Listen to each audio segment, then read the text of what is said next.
السلام علیکم۔ ایک نیک آدمی شادی کے بعد بیوی کو لے کر اپنے گھر لوٹ رہا تھا کہ راستے میں سمندر پار کرنا پڑتا تھا۔ آدمی نے اپنی کشتی کا انتظام کیا اور وہ سمندر پار کرنے لگا۔ کشتی بیچ سمندر میں پہنچی ہی تھی کہ سمندر میں طوفان آ گیا۔ اس صورتحال میں بیوی کا خوف سے برا حال ہو گیا، لیکن آدمی ویسے اطمینان سے بیٹھا رہا جیسے کچھ غیر معمولی نہیں ہو رہا ہو۔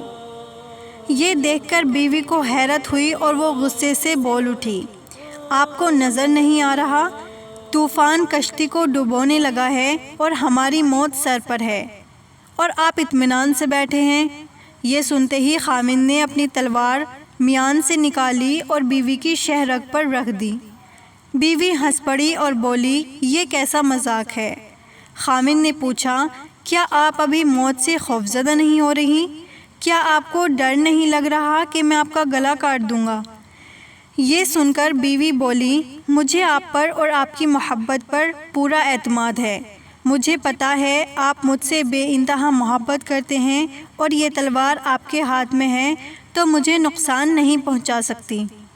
یہ سن کر خاوند بولا، جیسے آپ کو میری محبت پر اعتماد ہے ویسے ہی مجھے اللہ کی محبت پر یقین ہے، اور یہ طوفان بھی میرے اللہ کے ہاتھ میں ہے۔ وہ چاہے تو اسے روک لے، چاہے تو ہماری کشتی ڈبو کر ہمیں بچا لے۔ یاد رکھو، اللہ جو بھی فیصلہ کرے وہ ہمارے حق میں بہتر ہوتا ہے۔ بے شک